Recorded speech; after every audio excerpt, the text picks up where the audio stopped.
Hey guys, in today's video I'm going to show you how we took a brand from zero to £246,000 in sales using Google Ads. This was just in 1 month, okay?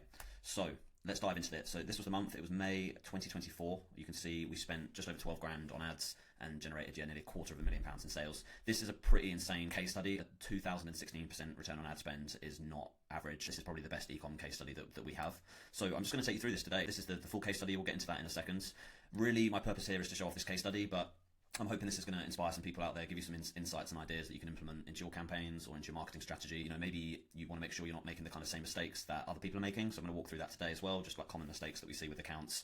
And yeah, just give you some inspiration maybe on the directions or solutions that you might need to take, and really to make sure you're not neglecting your Google Ads. I see this a lot with companies. They are investing into Google Ads or SEO, but it just kind of ticks over. They're not really pushing it forwards. Maybe it's been performing well over the recent 5-10 years, and it's just kind of ticking over, and they could actually be getting a lot more performance out of it. And ultimately that's what we all want: more profit and performance from Google Ads or any marketing channel that we're investing in. Okay, so let's dive into things.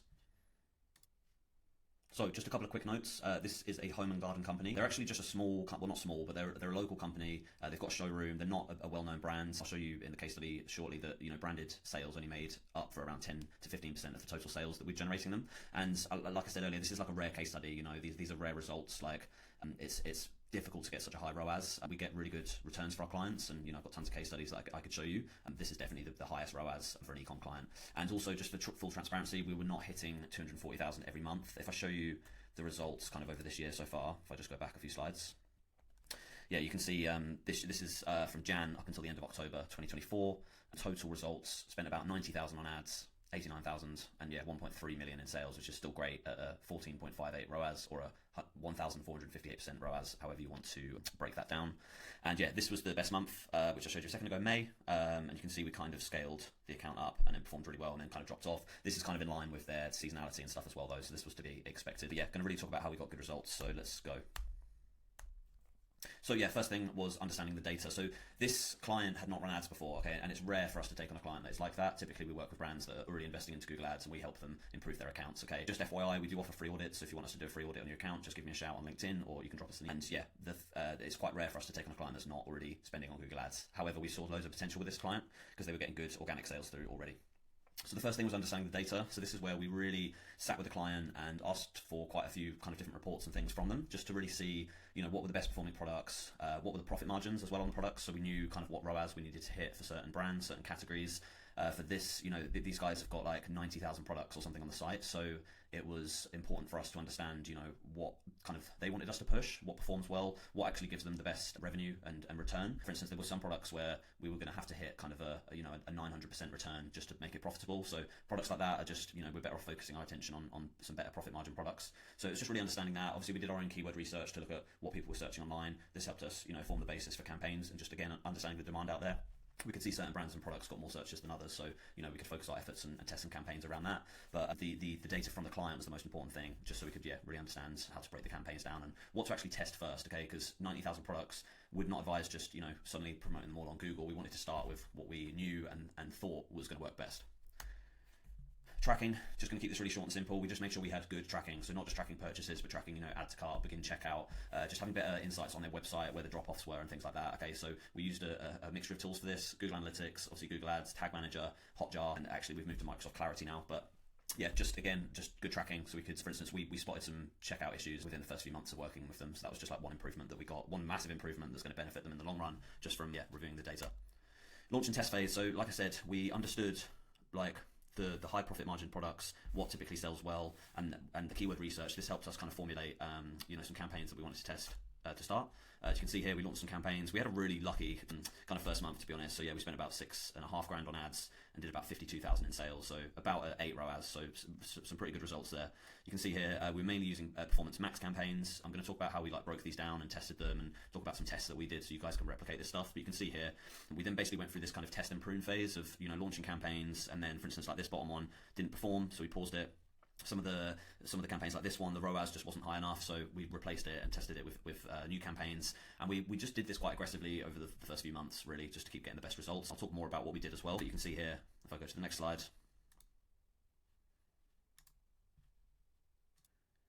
So by continuously testing and approaching things like this, we were just able to keep improving the account. The other things that we did to really get these types of results, again, if we go to the next slide, sorry, so the video seems to be a little bit delayed today, which is a bit annoying, but is what it is.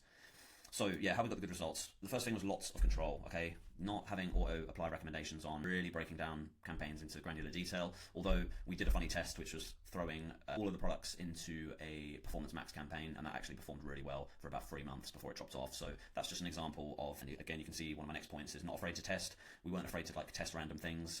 For instance, we also tested having one product in a PMax campaign, which was like feed only, and then we supplemented that with a shopping campaign, which just had a different target ROAS, and just these random tests, which again helped us improve the results. You know, sometimes the tests don't work, sometimes they do, and when they do, you know, we keep maybe doing more of that for the other campaigns, or you just kind of learn from, you know, the mistakes and the wins, and then we, you know, and obviously we work with other clients as well, so we can kind of apply our learnings and test other accounts like when we know what's working. However, I do believe like each Google ad account is different, each business is different. They typically require like a unique approach, which is again why I really don't advise like Google Rep Advice or their optimization score and stuff. It's just like a cookie cutter kind of template that they give to all businesses, and in my opinion, it's just not good to follow that. Anyway, I've gone on a bit of a rant here, but yeah, we had lots of control. We weren't afraid to test on the accounts. We were doing all these random tests. Again, really understanding the data helped, especially from the get-go. Had we not done that and just rushed into like creating some campaigns and not really thinking about it, I don't think we would have got good results from the get-go, and it probably would have taken us a lot longer to hit the you know, the big figures that we were getting. We also looked outside the box a lot, right? So this is things like CRO, so you know, looking at their checkout sequence and, you know, making sure that's optimized, running tests on it. Also just little things like we got the client to add like their Trustpilot badge and promote the reviews a bit more, which just has a huge impact, especially for e-commerce. So it was just those types of things, and just like thinking about even the website navigation, that's been improved. So all of these things were just helping improving the conversion rates. Like Google Ads isn't just what about you doing the account, it's, you know, everything outside of that complements it. So this is why we always look at that stuff for clients. And then really just following our simple process, you know, just like auditing the keywords, running tests on the ads, testing landing pages, and then just basically the main thing was testing campaigns, testing different campaign structures, testing different bidding strategies, and just constantly testing basically. I know that sounds really boring, but that is how you get the good results. And it's something that not enough companies do, right? I'm just going to go on to the next slide and talk about, you know, the common problems that we see. So yeah, the account is ticking over. This is such a common one, you know, auditing account, and it's just like there's not many changes being made. The campaigns may be performing well, but they're just like left to tick over. They could be, you know, pushing it and getting much better results.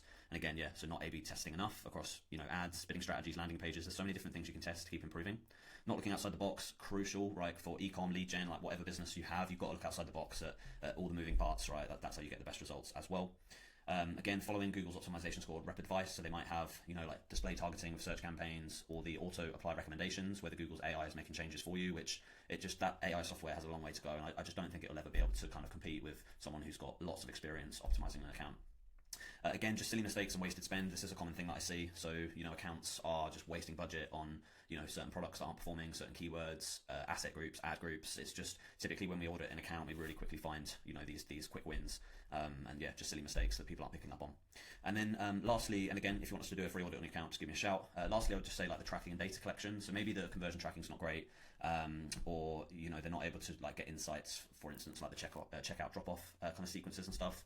And then data collection. So, you know, and not even just data collection, actually, like reviewing the data. A lot of people do not review the Google Ad data in enough detail, and the conversion data. And again, that's how you can really improve an account. So yeah, just a really quick video here on this case study. We've got tons of other case studies if you want to find out more, or have something that's a bit more specific to your niche, or yeah, something a bit more specific to your company. But yeah, just drop me a message.